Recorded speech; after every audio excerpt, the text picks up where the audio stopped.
मैंने अभी जो आपको फंक्शनैलिटी बताई वो सारी फंक्शनैलिटी आपके डिजिटल बोर्ड में है, तो मैं आपको बता दूं कि वो अगर सस्ता हो, नया हो और थोड़ा सा ट्रस्टवर्दी हो तो आप ले लो। Hello everyone, how are you all, कैसे हैं आप सब लोग। आज की इस वीडियो में मैं आपको बताने वाला हूं कि आपको अगर एक सस्ता और अच्छा digital white board interactive flat panel चाहिए तो उसको भी लेने से पहले, मार्केट में बहुत सारे डिजिटल व्हाइट बोर्ड आ चुके हैं, अलग अलग कंपनीज आ चुकी है। मैं ये नहीं कहूंगा कि नई कंपनीज अच्छी नहीं है, डेफिनेटली अच्छी है, बट उन पहलुओं को आपको तोलना पड़ेगा जो मैं आपको आगे पॉइंट्स बताने वाला हूं इस वीडियो में, कि अगर ये पॉइंट्स को नई कंपनी भी जस्टिफाई करती है तो डेफिनेटली उस सस्ते और अच्छे पैनल को ले लेना चाहिए। तो हम दो चीजों पे फोकस करेंगे कि सस्ता पैनल है, मतलब हमको ये फाइनेंशियली सस्ता पड़ रहा है as compared to good brands, जो अपनी अच्छी ब्रांड्स है ना, उन ब्रांड्स के कंपैरिजन में हमें फाइनेंशियल सपोर्ट दे रहा है। अब कहीं सस्ते के चक्कर में आप अच्छे को ना खो दें, तो इसीलिए मैंने बोला कि पैनल तो लो आप सस्ता, अच्छी बात है, ले लेना चाहिए, पर सस्ते के साथ में वो अच्छा भी होना चाहिए। तो बस इसी बारे में बात करेंगे, डिटेल में समझेंगे, वीडियो को आखिरी तक देखिएगा। आपको प्राइस कंपैरिजन के साथ में हर एक चीज समझा दूंगा, ताकि आप जो भी पैनल लेने का डिसीजन बनाओ किसी भी कंपनी का, चाहे वो नई हो, पुरानी हो, ब्रांडेड हो, नॉन ब्रांडेड हो, वो सारी चीजें अगर जस्टिफिकेशन में आ जाती है जो आज हम डिस्कस करने वाले हैं, तो डिसीजन इज योर्स। आपको जो मन करे वो उठा लेना और बस हो जाएगा काम। क्योंकि क्योंकि क्योंकि इस एक्सपीरियंस में मैंने एक चीज देखी, बड़ी से बड़ी ब्रांड से लेके छोटे से छोटे नए नए नाम, दोनों में एक प्रॉब्लम तो मैंने देख ली कि अगर पैनल खराब होता है तो मान लो 10-15 दिन तो कहीं नहीं गए आपके। मेरे जैसे इन्फ्लुएंसर्स जो पैनल को सर्च पे रूल करते हैं, उनको भी स्ट्रगल करना पड़ा। मैं ब्रांड का नाम नहीं लूंगा, नहीं तो ब्रांड वाले मुझे फोन लगा के बोलेंगे भाई ऐसा मत करो। लेने में मुझे डर नहीं लगता, पर फिर भी उनकी गुडविल नहीं खराब करूंगा। अच्छी ब्रांड्स में भी ये प्रॉब्लम आती है, पैनल खराब हुआ तो भाई साहब कम से कम 10 से 15 दिन तक परेशान होना पड़ जाता है एक टीचर को। और वही बात मैंने नए लोगों में भी देखी कि ब्रांड खराब हुआ तो प्रॉब्लम आती है। मतलब सर्विस एंड पे तो इक्वल टाइम लगता ही है, क्योंकि देखिए एक पैनल है, एक पैनल को लेने के लिए कोई पर्सन गया, टेक्नीशियन तो कहीं ना कहीं स्पेसिफिक सेंटर से ही आता है, तो वो टेक्नीशियन जब आएगा आपके पैनल को लेने के लिए, एक टेक्नीशियन आएगा, तो आप ये समझो कि उसे आने का समय, ये कंपनी गलत नहीं कर रही है, पर जो टाइम लगता है वो लगता है।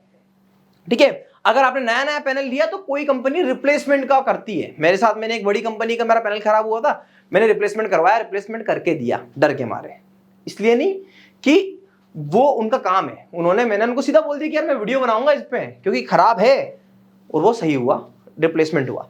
तो हम अब इस वीडियो को आगे लेके चलते और स्टेप बाय स्टेप सारी चीजों को समझते। वीडियो को थोड़ा इस तरीके से देखिएगा, जज मत करिएगा कि मैं किसी ब्रांड को प्रमोट कर रहा हूं, मैं किसी चीजों को प्रमोट कर रहा हूं, या मैं कुछ नेगेटिव बातें कर रहा हूं। मुझे हर तरीके से बात रखनी होगी ताकि आप जब पैनल लेने का डिसीजन बनाए तो वो निसंकोच होकर सही तरीके से ले पाए। देखिए, अच्छा डिजिटल पैनल कुछ खूबियों को लेकर चलता है ना। क्वालिटी, बिल्ड क्वालिटी बात करें, सब कुछ ठीक है, सारे पैनल एक ही टाइप की कंपनीज पे बनकर आ रहे हैं, कोई बहुत ज्यादा डिफरेंस नहीं आ रहा है, क्योंकि अच्छी कंपनियों ने भी अपनी क्वालिटी को डिग्रेड ही करा है, क्योंकि मार्केट को फाइट करना है, कोई फर्क नहीं है बहुत ज्यादा। ठीक है, तो एक अच्छी पैनल कंपनी टीचर के हिसाब से अगर सोचे तो ये सारे फीचर्स को लेके चलती है। तो हम वन बाय वन फीचर्स को समझेंगे, डिस्कशन करेंगे और उसको आपको बता दूंगा। इसके बेसिस पे आप डिसाइड कर सकते हो कि जो पैनल आप लेने जा रहे हो, इर्रिस्पेक्टिव ऑफ मनी, प्राइस, वो पैनल अच्छा है कि नहीं है। तो ठीक है, पहली चीज हम देखते हैं कि पैनल में पीपीटी और पीडीएफ को ओपन करने का ऑप्शन होना चाहिए, और उसके साथ उस पर आप जो भी लिखो उसको एक्सपोर्ट करने का ऑप्शन भी होना चाहिए। ये आप जाइए और उससे पूछिए भाई साहब ये ऑप्शन है कि नहीं। क्यों? क्योंकि जब आप पावर पॉइंट पर पढ़ाते हो तो उसके साथ में बहुत सारी चीजें ऐसे लिखते जाते हो, जैसे मैं अभी लिख रहा हूं। अगर यही चीज आप अपने स्टूडेंट्स को प्रोवाइड करेंगे तो उनके लिए ये काम करेगा एक नोट्स की तरह। ठीक है, सेकंड फीचर पे आते हैं कि उस पैनल का, जो कंपनी का आप पैनल ले रहे हो, किसी भी कंपनी का, उसका व्हाइट बोर्ड सॉफ्टवेयर कितना अच्छा है, ये बहुत मैटर करता है। जैसे सपोज आपने बेंचमार्क का पैनल लेने जाना है, मैक्सअप का पैनल लेने जाना है, व्यूसोनिक का, न्यू लाइन का, सेंसिस का, ये सब कंपनी बहुत सारी मतलब भर भर के है। तो आपने क्या चेक करना है कि भाई साहब जो व्हाइट बोर्ड का सॉफ्टवेयर है मुझे बताओ वो कैसा सॉफ्टवेयर है। उस पर जाइए, कुछ लिखिए, मिटा के देखिए, लिख के देखिए, फिर पीपीटी एड, पिक्चर एड, सारे काम झाम करके देखिए, अच्छा लगे तो लीजिए। ये लोग हम देखते नहीं है, ठीक है। उसके बाद में जो लिखने की क्वालिटी है उस पर लैग नहीं आना चाहिए, उनके व्हाइट बोर्ड पर भी और उनके दूसरे सॉफ्टवेयर पर भी। पैनल है, इसमें मुझे लैग नहीं आता। क्यों? क्योंकि ये पैनल में लैग की जो फंक्शनैलिटी है वो अच्छी खासी है कि लैग नहीं आएगा इस पैनल में, ठीक है। तो लैग देखना पड़ेगा, क्योंकि क्या होता है कई बार आप लिखते हो, बोलते हो, आपने पहले लिख दिया और थोड़ा सा गैप आता है। जैसे आप जो भी लिखोगे ना वहां पर लैग नहीं आना चाहिए, कोई जैसा डिफरेंस नहीं होना चाहिए, ठीक है। पहली चीज ये तो अपने व्हाइट बोर्ड सॉफ्टवेयर पे भी चेक करना, पर कोई और सॉफ्टवेयर जैसे आपका एंड्रॉइड के पैनल्स आने लगे तो उस पर लैग नहीं आना चाहिए। मतलब जैसे मैं अभी पावर पॉइंट का कोई सॉफ्टवेयर यूज कर रहा हूं तो वहां पर हल्का सा लैग हर पैनल में आता है, बट बहुत ज्यादा नहीं होना चाहिए। दूसरा, अगर आपने मेरा एक वीडियो देखा होगा जिसमें मैं बता रहा हूं कि साउंड को लेके आजकल पैनल्स वाले सब एक्टिव हो गए, मतलब सब में स्पीकर्स आने लगे हैं। BenQ में स्पीकर्स आता है, बाकी पैनल वाले भी लेके आएंगे। तो मैं अभी ये ऑप्शनल है ना, ये फिक्स नहीं है, ये ऑप्शनल होना चाहिए कि भैया इसके अंदर है कि नहीं, स्पीकर है कि नहीं। क्योंकि अगर आप इस पैनल को इस तरीके से यूज करना चाहते हो जैसे आप अपने होम थिएटर बनाना चाहते हो, तो ये बिल्कुल प्रॉपरली बता दो आपको कि साउंड क्वालिटी उसकी अच्छी होनी चाहिए। क्योंकि अगर हाइब्रिड सेटअप में आप ऑफलाइन क्लास में अगर पैनल को लगाओगे तो साहब वहां पर भी आपको बच्चों को कोई वीडियो दिखाना है तो आप वो दिखा सकते हो। अगले बढ़ते हैं आगे, कंप्यूटर की कनेक्टिविटी अच्छी होनी चाहिए। देखिए हम सब ना ओपीएस अफोर्ड नहीं कर सकते, जो इसके अंदर लगता है ना सिस्टम, तो हमारे पास खुद के पास लैपटॉप होता है तो हम लैपटॉप इससे कनेक्ट कर ले, उसके बाद में हम उस लैपटॉप को यहां से ही ऑपरेट कर पाए। मतलब आपका लैपटॉप HDMI केबल से कनेक्ट हो जाए, उसके साथ में एक और केबल से कनेक्ट हो और हम यहीं से उस लैपटॉप को पूरी तरीके से ऑपरेट कर पाए। हमको ओपीएस का चूना नहीं चाहिए भाई कि अलग से ओपीएस लगाओ, नहीं नहीं, बिल्कुल भी नहीं, हमें ओपीएस लगाना ही नहीं है। डाटा ट्रांसफर की फिजिबिलिटी होनी चाहिए कि अगर पैनल में कोई डाटा ट्रांसफर की फिजिबिलिटी है, मतलब मेरे पास में पीपीटी आती है, डायरेक्ट पेन ड्राइव लगाओ, ओपन करो, होना चाहिए। अगर पीडी में ये डाटा कनेक्टिविटी का ऑप्शन नहीं है, ऑनलाइन भी होना चाहिए और पेन ड्राइव के थ्रू भी होना चाहिए, ये सब चीजें होनी चाहिए। एक इंपॉर्टेंट चीज जो मुझे लगता है आई प्रोटेक्शन, जैसे ये पैनल है इसमें आई प्रोटेक्शन है। सेम बहुत सारी अच्छी कंपनियां और नई कंपनीज भी आई प्रोटेक्शन प्रोवाइड कर रही है। एक कैप्चर ऑप्शन चाहिए मुझे, अगर मैं कोई भी चीज ड्यूरिंग टीचिंग गूगल पे सर्च करूं और उसको एज ए इमेज अपने पैनल में लेके आना चाहूं तो वो कैप्चर ऑप्शन होना चाहिए। तो ये मोटे मोटे 8-10 टाइप की फंक्शनलिटी होती है जो एक अच्छे पैनल के अंदर पाई जाती है। अगर आपका पैनल इनमें से कुछ 6 चीजों को भी करता हो कि हाँ अभी बहुत अच्छे ब्रांड है, जैसे मैं आपको बताऊं कि साउंड क्वालिटी, साउंड वाला अभी ऑप्शन मैक्सअप ने नहीं दिया, शायद आने वाले टाइम में मैक्सअप आपको दे दे, तो ये अपना अपना है, सबकी अपनी अपनी चॉइस है। बट इसके बेसिस पे आप मैक्सअप को जज नहीं करना या फिर आप BenQ को जज नहीं करना। बट अगर कोई 4 चीजें ये नहीं है सबकी, जैसे मतलब किसी में लैग भी आ रहा है, देखो लैग जिसमें आ रहा है वो तो खराब है, किसी काम का पैनल नहीं है, ये मैं लिख के दे रहा हूं आपको, वो पैनल किसी काम का नहीं। अगर लैग थोड़ा भी लैग आ रहा है छोड़ दो उसको, उसके व्हाइट बोर्ड पे लैग आ रहा है तो छोड़ दो। अगर ऐसे किसी सॉफ्टवेयर, जैसे अभी सॉफ्टवेयर में हल्का बहुत थोड़ा बहुत लैग आ रहा है तो वो आएगा, क्योंकि ये सॉफ्टवेयर में उससे कनेक्टिविटी इतनी स्ट्रांग नहीं होती, इसलिए तो बोलते हैं कि मैंने आपको बोला कि उसका व्हाइट बोर्ड सॉफ्टवेयर कितना स्ट्रांग है वो मैटर करता है, ठीक है। तो ये बेसिक चीजें थी जो फीचर्स को आपको ध्यान रखना है। अब आते हैं हर पैनल की प्राइसिंग सेगमेंट को समझने वाली बात पे। तो चलिए अब समझते हैं सस्ते के गणित को। सस्ता डिजिटल बोर्ड, अगर मैंने अभी जो आपको फंक्शनलिटी बताई वो सारी फंक्शनलिटी आपके डिजिटल बोर्ड में है, तो मैं आपको बता दूं कि वो अगर सस्ता हो, नया हो और थोड़ा सा ट्रस्टवर्दी हो तो आप ले लो, किसी भी कंपनी का उठा लो। मैं बोल रहा हूं ब्रांडेड पे मत जाओ, कोई बात नहीं। देखो एक कैटेगरी आ गई है, एक है ओल्ड ब्रांड, है ना, एक ओल्ड ब्रांड आ गई है, और दूसरी कैटेगरी कौन सी आ गई है? तो दूसरी कैटेगरी कौन सी है? दूसरी कैटेगरी एक है थोड़ी सी न्यू नहीं है, ये एवरेज ब्रांड है, हम इसको बोलते हैं एवरेज ब्रांड, है ना, और एक बोलते हैं बिल्कुल न्यू। यार मैं बोल रहा हूं कि अगर आप एक ब्रांड का नाम 2-3-4 सालों से सुन रहे हो, 2 सालों 3 सालों से सुन रहे हो, तो उस पर ट्रस्ट कर सकते हो। मार्केट में अगर आपकी गुडविल नहीं तो लोग आपको गाली देना शुरू कर देते हैं, आपको अलग अलग तरीके से परेशान करना चालू कर देते हैं। तो जैसे ओल्ड ब्रांड है, बड़े ब्रांड है, अब उनके पैनल की कॉस्टिंग मान के चलो आप 2,10,000 हो रही है ना। 2,10,000 रुपये हो रखी है। अब उसी टाइप का पैनल अगर आप एवरेज ब्रांड पे जाओगे तो आपको 20-30 हज़ार रुपए का, मिनिमम 30 हज़ार रुपए का फायदा मिल जाता है, और अगर नए ब्रांड पे जाओगे तो आपको 40-50 हज़ार रुपए का फायदा मिल जाता है। अब ये थोड़ा सा मैं बोलूंगा कि ये रेड जोन है, यहां पर आपको रिस्क मिल सकता है। ये जो है हमारा येलो जोन है कि चलो चलेगा काम, है ना, रिस्क लेवल जो होगी हमारी वो कम होगी, और यहां पे भी रिस्क लेवल कम ही होगी। ऐसा नहीं कि ये लोग बड़े नाम है तो आपको भैया लो आप सब कुछ, कोई भी दिक्कत नहीं, ऐसा नहीं होता।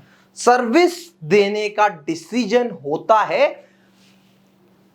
कंपनी का, नहीं, जो मीडिएटर है ना, जैसे जिसको हम बोल सकते हैं कि जो दलाल है, या फिर हम बोल सकते हैं कि जो डीलर है, डिस्ट्रीब्यूटर है, उनको, उन पे डिपेंड करता है कि यहां पे उन्हें क्या सर्विस देनी है। अगर एक डिस्ट्रीब्यूटर डिसाइड कर ले कि नए पैनल पे अगर वो बोल दे कि नहीं मेरे इस कस्टमर को कोई प्रॉब्लम नहीं आनी चाहिए, तो फिर आप बताओ आपका पैनल वो 2 दिन के अंदर बदला के दिलवा सकता है।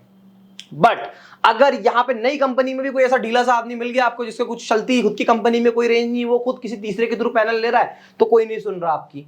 एक बहुत बड़ी मिस्टेक करी थी, एक बड़ी कंपनी है, आपको बता दूं कि मैं इनिशियल टाइम पे क्लास प्लस ने क्या किया था, क्लास प्लस ने सबको पैनल देना स्टार्ट कर दिए थे टीचर्स को, और बिल्कुल नेक टू नेक पे देना स्टार्ट कर दिए थे, पर सपोर्ट जीरो था। तो ऐसा नहीं करना आपको कि नेक टू नेक पे लेना भी नहीं है। तो यहां पे आपको ध्यान रखना है कि न्यू पैनल को एंट्री देना। अब मैं कंपनी का नाम लूंगा तो बहुत से लोग ऑफेंड हो जाएंगे कि नहीं यार ऐसा नहीं है, पर मैं आपको फिर भी बता रहा हूं कि जो बड़ी कंपनी है, जैसे मैं बात करूं BenQ की बात कर लेता हूं, ठीक है, BenQ हो गया, व्यूसोनिक हो गया, मैक्सअप हो गया, ये सब कंपनी के पैनल कॉस्ट में तो इतने ही है, आसपास ही है, नेक टू नेक है। बट अगर छोटी कंपनी, एवरेज कंपनी की बात करूं तो आपको 20-25-30 हज़ार रुपए महीना सस्ता मिल जाता है पैनल, न्यू लाइन का पैनल ऐसा मिल जाता है। फिर और भी नए लोग आ चुके हैं, जैसे अभी मैं एक कंपनी का नाम सुन रहा था, विविटेक करके कंपनी है ना, उसके बाद पीपल लिंक ने भी एक कंपनी ने लॉन्च कर दिया। तो अब तो क्या है कि मार्केट बिल्कुल ओपन है। क्या होता है बिजनेस, समझाता हूं पैनल का बिजनेस सिंपल सा ये है कि आपको किसी चाइना से मान लो, है ना, चाइना से आ रहे हैं मैक्सिमम पैनल्स, है ना, तो क्या हो रहा है, अब चाइनीज कंपनी मुझे भी मेल करती है, लिटरली मुझे मेल आते हैं दिन भर में, कम से कम महीने में 4-5 मेल तो मुझे ऐसे आते हैं कि हम आपको पैनल प्रोवाइड कर देंगे और वहां पर लगा देंगे आपका एड्यूस्कॉट का मोनो, आप बेचो। तो भाई साहब ऐसा मार्केट हो चुका है जैसा टीवी का मार्केट है, पैनल वही होने वाला है। मैं आपको आज ही बता रहा हूं कि आने वाले समय में लोग इसे घर में लगाने वाले हैं, मैं तो लगा ही रहा हूं, आप भी लगाओगे, और बहुत से लोग लगा भी चुके हैं।